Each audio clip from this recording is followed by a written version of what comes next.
Hello and welcome to the Majlis, the podcast by Radio Free Europe, Radio Liberty, focusing on Central Asia. I am Mohammed Tahir, your host here in Washington, D.C. It's been 2 months since Sooronbai Jeenbekov assumed presidency in Kyrgyzstan. Elected as the former Kyrgyz President Atambayev's man, 2 months on, where he stands today. Did the assumption prove true? Also, is he or his policies any different? What has new President Jeenbekov accomplished in his first 2 months in office? Any clarity on where he is headed?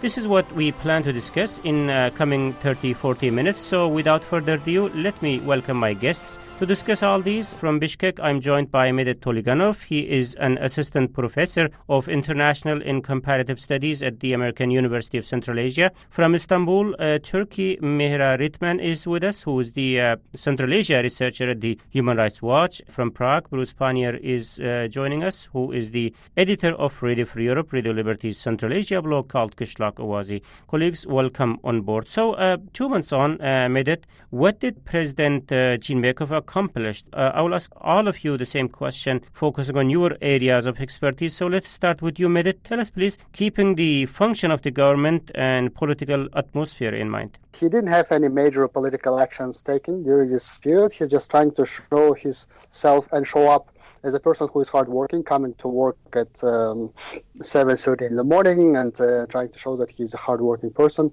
And of course, in terms of some major political decisions, what he is facing now is trying to design this new strategy, actually, which is like a leftover of his predecessors' legacy to create the so-called strategy of new vision for the country until 2040. And at this point, of course, there is certain, not so say tension, but he has to realign his actions with the position of a prime minister, which has been also discussed quite long in terms of how these two will work under the new changes to the constitution, which were adopted in December of 2016. And that so far happens in between, behind the closed doors, what they are trying to deal with each other as two people in more or less powerful positions.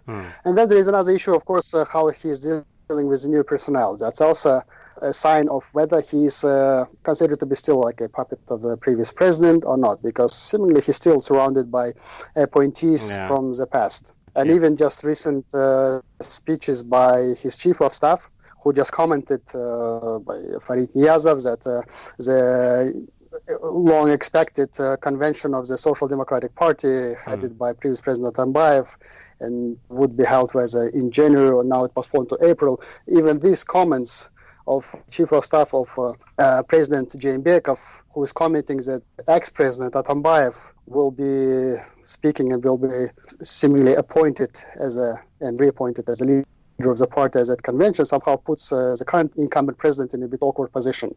And that still, I think, signifies this situation. A person who's been 2 months in a position is trying to show himself first as a new personality in the highest position in the country to the population. Second, trying to find his own place, first of all, vis-a-vis the prime minister. And third, is somehow dealing, I would say, personnel legacy of the previous presidency.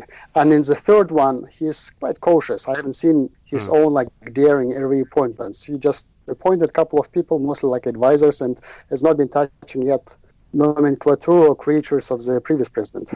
That's a very important topic that you touched upon. I was thinking to come to that topic a little bit later, but since you touched it, just to continue with you, politically speaking, in addition to what you just discussed, in addition to what President Jeenbekov might have in his to-do list, he also has inherited various problems from Atambayev. How he's dealing with them?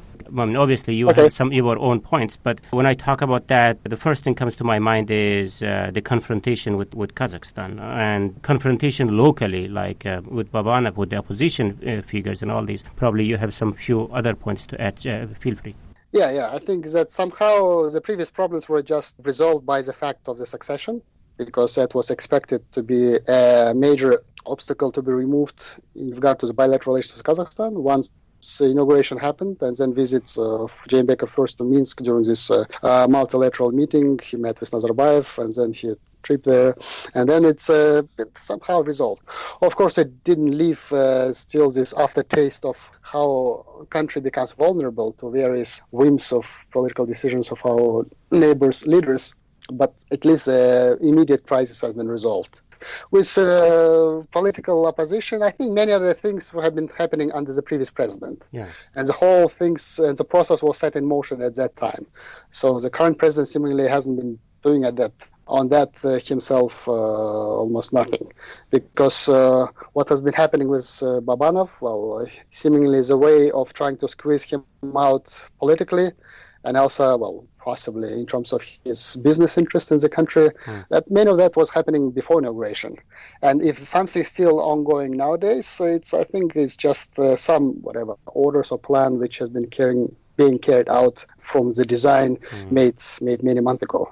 Okay. Obviously, Bruce, feel free to add anything you would like to add in this. In addition to that, talking about media, deportation of AFP in Fergana reporters are two recent cases that I remember. How he performed overall in terms of media front? I'm sure Mira has a lot of things to say about this too. I would just say, that was... It's something interesting for Kyrgyzstan to have this, because this is, all right, I understand that, this is the first transition of power that came through elections that, didn't follow a revolution or anything like that in Kyrgyzstan, and then that's all to the good. But because the earlier transfers of power came after such dramatic events, there was immediately some change. You had to. I mean, the new guy divorced themselves from the old policies and did everything they could to start implementing new policies. That was true of Bakiev when he came in. That was true of Rosa Otunbayeva when she came in, and that was even true of Atambayev at the start to some extent when he came in, in 2011. So that is kind of the strange thing about the first 2 months of Jeenbekov is he seems to just be going, it's like the Atambayev administration just kind of kept going, except Atambayev's not there. And we've had, the decision against Narin, Idanov, Ayip, and Dina Maslova and Chanara Jakupova, and I was kind of hoping, that they would drop those legal suits against them, that Jeenbekov would step in and say, look, let's not, obviously they got the message that there's limits here. And I didn't see the need to keep carrying this out. I'm sure that Jeenbekov would say he doesn't have any influence or authority over the judiciary, so it wasn't his decision, to uphold decisions that find these people what's going to be a crippling blow to them financially. But it would have been good if Jeenbekov had stepped in there. He did. I agree with Meta. That he did kind of put down the problem with Kazakhstan, but. It's not like it's gone. I don't see, I look at the Kazakh media too all the time, and it's not like there's a lot of goodwill there like there was prior to the outbreak of this problem, late last year. They don't talk about Kyrgyzstan that much at the moment anyway in the Kazakh media. But I got the feeling that this stuff is not entirely resolved between Kazakhstan and Kyrgyzstan. There's certainly a lot of people in Kazakhstan that are going to remember what happened. And of course, it'll be worse if Atambayev is re-elected the head of his party at the April Congress. Then, and he's seen as still being close to Jeenbekov, then a lot of people in Kazakhstan will just look at Jeenbekov as essentially being Atambayev's creature. There's two things, actually, I'm kind of looking forward to. And one is that Jeenbekov is supposed to meet with the Tajik leader, which would be good, because strangely, that happens to be the worst. The Tajik-Kyrgyz ties are probably the worst in the region after Uzbekistan stepped forward. So that'll be something good. And then it looks like there's going to be a Central Asian summit of presidents, which also could bring something good. That's still a couple months away, but so things could change. But so far, like I said, maybe because I'm used to seeing more energetic moves on the part of new presidents, I'm kind of let down that he doesn't seem to be doing so much. I understand that he needs to get his presence. He needs to show the people who he is, and as Medit said, he's a hard worker and everything, and get that image up. But I haven't seen him discussing policy changes or what's his vision? What's a Jeenbekov vision of Kyrgyzstan next year, 3 years down the road? I don't know. Yeah, what is that might be stopping him from being an active? Okay, let's talk about that a little bit later. Before we get into that, Mira, tell us about your observation on human rights and some of the things in terms of freedom of press that Bruce has just touched, where he stands. Well, actually, to follow on what Bruce was saying, I think President Jeenbekov laid it out himself when he said publicly, maybe even on multiple occasions, that he plans to follow Atambayev's path and on a policy level, to continue what the former president Atambayev had started. From a human rights point of view, that is worrying if he intends to continue the negative trend that we saw when it comes to media freedoms and freedom of expression that occurred throughout last year. I think Medet pointed out that the verdict on the Supreme Court verdict on the Zanoza and Nadia Naib and Dina Maslova and Chopon Jakupova case was upheld on November 30th. And that really, that verdict and the enormous defamation compensation or awards that were handed out, really has a huge chilling effect on freedom of expression in Kyrgyzstan that I think will continue to feel in this initial period, if not for quite a long time to come. I think on the one hand, it's still very early to kind of come to any solid conclusions about what President Jeenbekov's position on key human rights issues is going to be. But certainly what we saw last year in terms of the freedom of expression cases, and indeed, the recent ban on Chris Rickleton that happened in December when he wasn't permitted to enter Kyrgyzstan. Chris Rickleton, for our listeners, is the AFP correspondent who has been living in Bishkek for many years with his family now. And he was prevented entry into Kyrgyzstan in early December. All of that is very worrying. And I think that Jeenbekov shouldn't waste any time in setting out that he does not intend to continue those negative trends, that he can seize the opportunity that his new presidency affords him to improve the human rights situation rather than to continue that negative spiral. Coming back to you, Medet, we spoke and evaluated his performance focusing on three distinct topics. Generally speaking, is there anything that makes him stand out? Nothing stands out during these 2 months of his presidency because, he's been somehow as a hostage to the whole transition situation. His major slogan of campaign was stability, continuation of Atambayev's policy, and so forth. And as such, he just had to continue what has been said by his predecessor. And his just was major, policy-wise move to declare this year as the year of so-called development of regions. Well, maybe somehow it accommodates his own past experience being a governor in the past and coming from one of the southern regions of the country and so forth. And of course, also trying to address one of the important issues of development, but still it's not something as a major sideline from the new president about his forward-looking vision, because the vision of development of the country somehow is not reflected yet. Not clearly in his inauguration speech, not even in that declarement of this year as a year of the development of regions, and not even in these ongoing still discussions of this new strategy of 2040. And that lack of vision has been, I think, something which, to whatever, I think, good or bad, Atambayev had at least clearly stated what he thinks is Kyrgyzstan and where it's mostly going, foreign policy-wise or domestic policy. During these 2 months, Jeenbekov hasn't shown yet anything what he wants to present to citizens of Kyrgyzstan. He is one of the leaders of the nation where he's heading towards. Interesting. If I could just jump in, Medet, has he even been touring the country since he's been president, at least visiting the regions, since it's the year of the regions?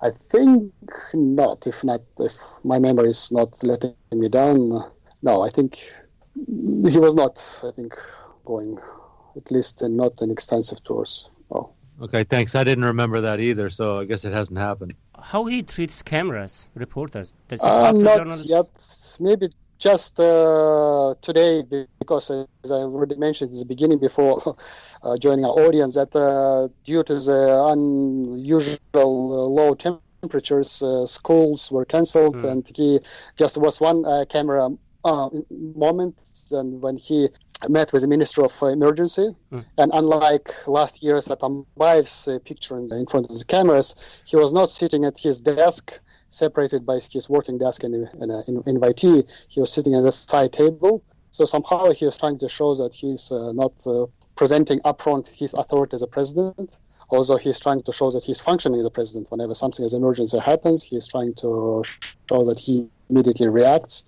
And as such, he's trying to say that he is quite sensitive to development in the country, but yet he's not trying to present this utmost power authority, which we've seen in last few years of Atambayev. Yeah. Can I jump in just to say that we haven't seen it yet, but I think one area that we would welcome President Jeenbekov taking a forward-looking step or a positive step is to reach out to Kyrgyzstan civil society and to reestablish engagement and meaningful dialogue and partnership with civil society actors and human rights defenders. And something that also occurred increasingly over the last year under President Atambayev, the former President Atambayev, was the sort of hostile rhetoric, not just against journalists, but also against some of the leading human rights defenders in Kyrgyzstan.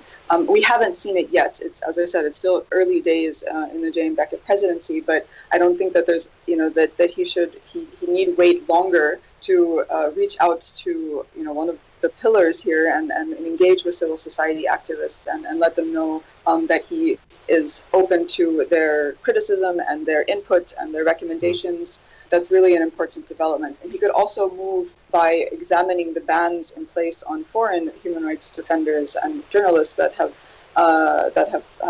come up in the last couple of years now, including my own, and consider those as a way of showing that Kyrgyzstan is serious about continuing on its democratic path. Arbitrarily restricting access to Kyrgyzstan is not a way to do that, and Jeenbekov could mark his presidency by looking at that question. Are you seeing a signal to say that, or you are just hoping that it should be the case? No, I'm hoping. I haven't seen that he has reached out to civil society in these 2 months, and I think that there is an opportunity there. He hasn't seized it yet, but there's no reason why he couldn't in the next few months. Because it's still, when we look back several years from now at this time, 2 months is not very long as president. And if he takes, even in the next weeks or the next months, and takes that very progressive step to say, okay, this is going to mark my presidency is meaningful engagement with human rights activists and civil society actors, that could only benefit, the Kyrgyzstan democratic path. Yeah, actually, we have a lot to talk yet, but I was also wondering, Bruce, maybe you could jump in here. If you were watching Kyrgyz media, how they present Jeenbekov? He makes the media. Obviously, every day, if you look at the various media outlets, of which there are many in Kyrgyzstan, to be sure, you're going to see some story about him or something that he's doing. But, the thing is, he hasn't gone forward and made any big policy speeches or anything like that. He hasn't Medit would know better than me, but as far as I can see, he hasn't shown up at Parliament and addressed Parliament, and said, this is my vision, this is my outline, for where we're going with the country.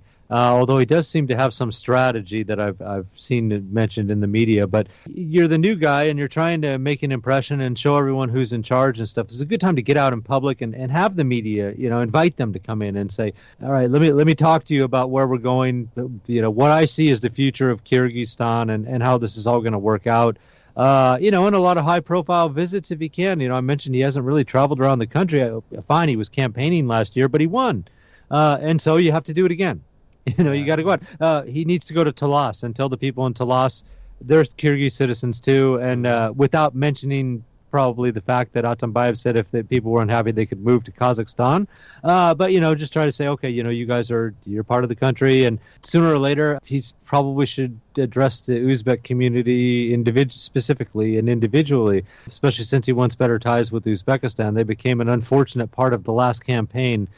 So, I see that he's mentioned in the media, but certainly not to the extent, say, Atambayev was in August, September, and early October of last year, for example, or even all of October and November. I mean, Atambayev was always in the news. He was always the big news. Jeenbekov's a little more low-key, there's some reports about him, but it's nothing exciting and big so far. Interesting. Thank you, colleagues. So this is the reality. Keeping his 2 months of performance in mind, let's discuss a little bit why he did what he did so far and what does his performance so far signals about his future direction. Hey everyone, before we get into the second part of the show, just a quick reminder that if you really like Majlis podcast, there's a real chance that you will also like my other radio show that's called Gandhara Podcast. The show discusses latest developments in Pakistan and Afghanistan from local perspective. And the podcast is published in every second week on Radio Free Europe, Radio Liberty's Gandara website. It's a totally must-follow discussion for foreign policy nerds with interest in the region. Before to continue the discussion, let me recap the debate once more that today on the Majlis we are discussing President Jeenbekov's 2 month in office and what does his performance so far say about the future direction of him and his government. Joining me in the discussion are Medet Tolganov, Assistant Professor of International and Comparative Studies at the American University of Central Asia. He is joining us from Bishkek today. Mihra Ritman is with us from Istanbul, who is a Central Asia researcher at the Human Rights Watch. Bruce Pannier is with us from Prague, who is the editor of Radio Free Europe, Radio Liberty's Central Asia blog called Kishlak Awazi. I am Mohammed Tahir, host of the Majlis here in Washington, D.C. Welcome back, colleagues. So to come back to you, Medet, again, during the election process, actually you also alluded to that a little bit earlier. So during the election process, the assumption was Jeenbekov is Atambayev's man, according to some analysis. Therefore, he will be Atambayev's puppet. Is he proved to be so far? Yeah, at the moment it's quite difficult to say whether it's explicit as a case, but seemingly indeed, at the moment, maybe from one angle we can say that if the power configuration, it's just about the triumvirate. It's ex-president, incumbent president, and maybe a prime minister. Of course, the unknown part, it's ex-president. To what extent his promise that he'll remain in politics, how and how far it will be realized. Except, again, what was Bruce mentioned about this ongoing talks about this convention of SDPK, Social Democrats Party, in April, and the possible way how Atambayev re-emerges after stepping down from presidency in politics in some way, what his role will be. And seemingly at the moment, Jeenbekov is dealing first, is trying to become fully nationally recognized figure, not just being because he's been elected, but to be up to that position in this presidency. And the second is trying to maybe fulfill whatever tacit or more or less explicit conditions were put between two, the ex-president and the current president, in terms of continuing first policies, second, keeping this structure of people, especially in security-related, the most important positions, appointed by the previous president, and to ensure that some of the policies indeed would be carried out further. And third, maybe to what extent he personally may have his own ambitions and when they will be realized, because that will lead maybe at some point to some tension with ex-president. And especially we'll see that maybe when the reappointments and maybe changes of some people around president will start, the heads of the security services, the chief of staff, and maybe some other important positions. But I don't see that, and we don't see that so far, which means maybe that at the moment there is still this ongoing process of trying to fulfill obligations for the one who made his victory possible, because if it wouldn't be for Atambayev, Jeenbekov would not have won these elections. And that more or less clearly understood, I think, by Jeenbekov. In that sense, he is not maybe the word puppet, as I also myself use that, it's not yet that word, but somehow he's trying to keep up to the deal which they made. Although the question for me is that, well, how far and for how long the deal will last. What do you say?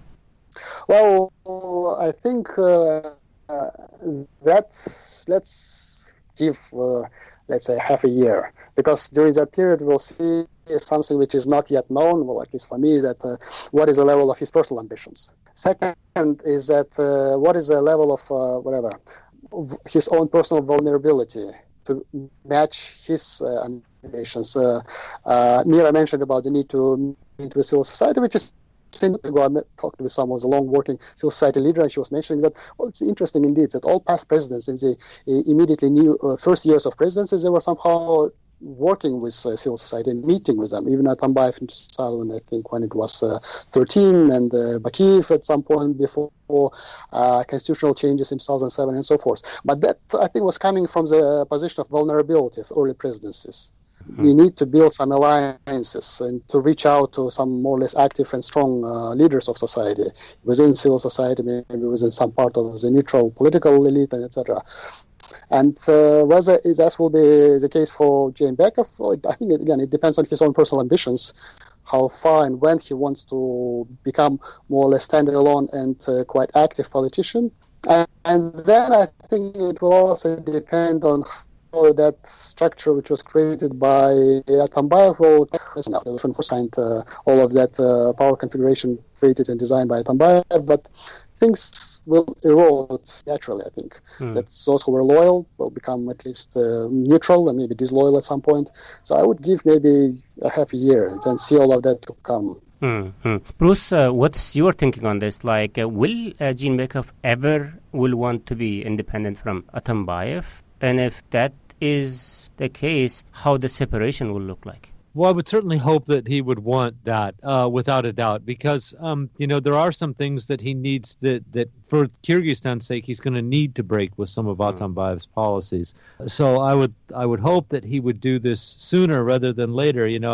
We've mentioned that there's going to be an SDPK party Congress or event in April, and I'd mentioned on a program earlier that given Kyrgyzstan's history, it is absolutely realistic to believe that we're going to have a problem with the Kyrgyz government. I mean, we've gone through nearly 30 prime ministers in 26 years.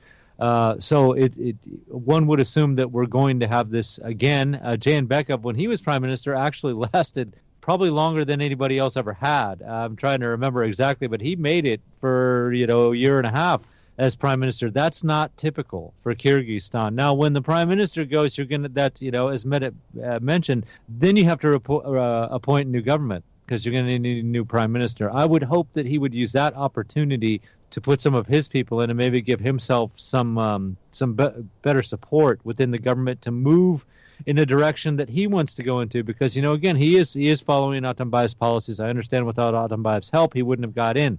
I'm very happy that Kyrgyz-Uzbek relations are better. I'm not as happy that Kyrgyzstan seems to be, at least under Atambayev at the end, seemed to be throwing its whole future in with Uzbekistan's future all of a sudden. And that's part of the reason they had the problems with Kazakhstan, was because all of a sudden Atambayev said, look, we got a new guy in Uzbekistan. This is going to be my new friend.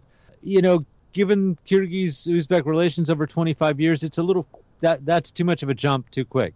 I don't have suspicions of President Mirziyoyev's motives or anything like that, but I think you're going to have to take this a little slower and make friends with all the people in your neighborhood, and not just depend on the fact that Mirziyoyev is the real deal and this is the new friend of Kyrgyzstan, and so Kazakhstan is not as important, which I think Kazakhstan proved. It's very important to Kyrgyzstan.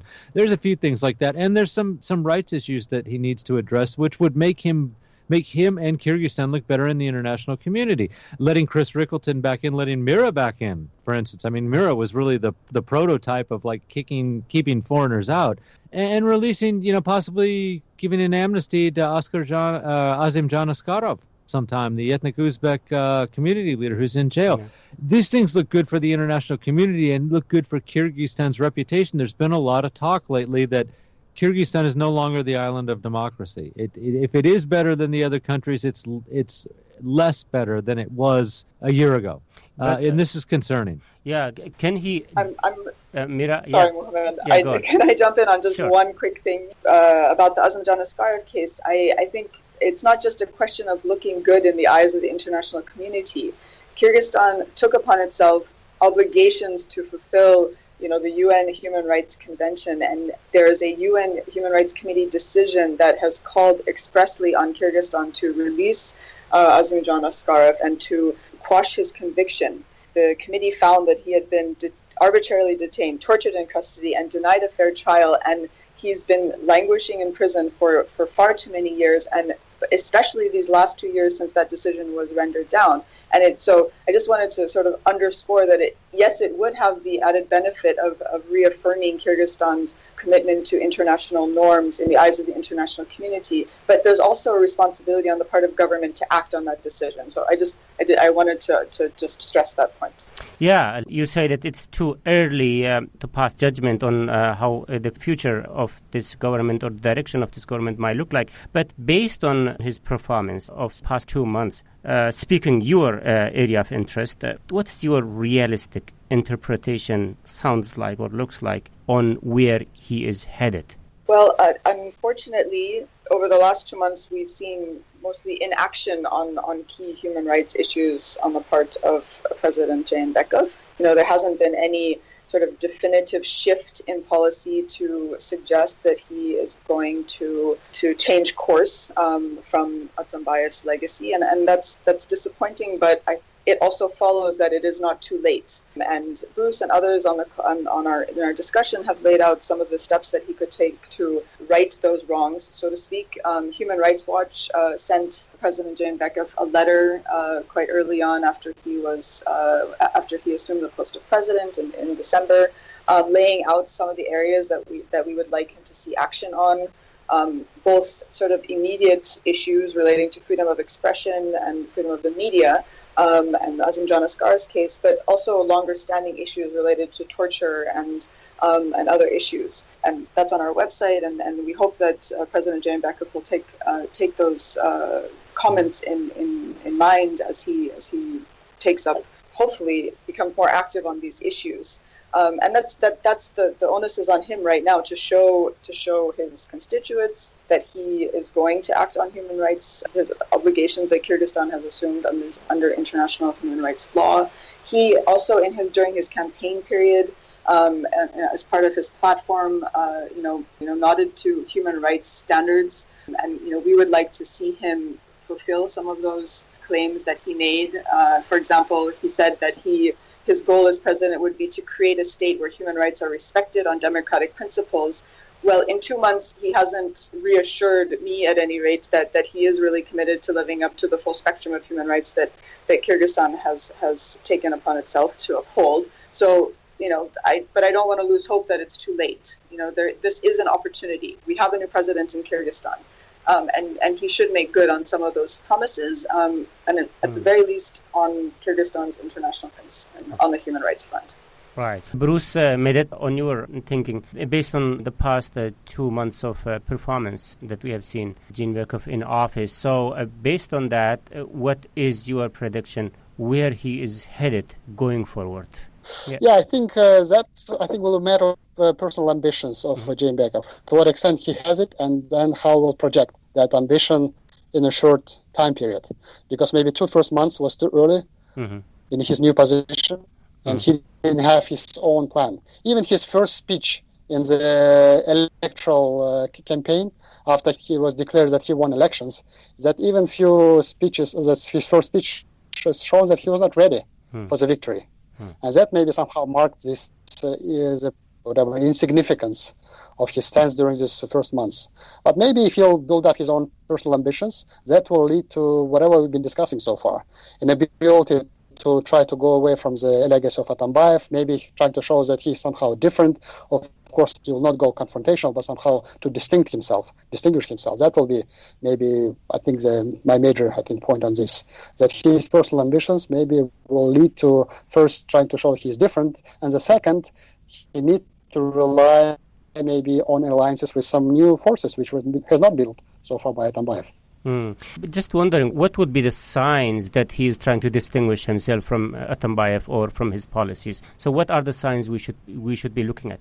I think it's his personnel policy. That will be a more or less obvious sign. But something which will somehow start some difference with some of the Atambayev's policies. But I think the personnel decisions will be one of the key and the first signs that he's becoming independent. Okay, thank you very much, Medet. Let's see, Bruce, what is your thought on that, and what the signs that you will be looking at going forward, whether Jeenbekov is still with Atambayev, whether he's trying to build his own personality. So what are the signs that we should be looking at, whether he is ready to do that?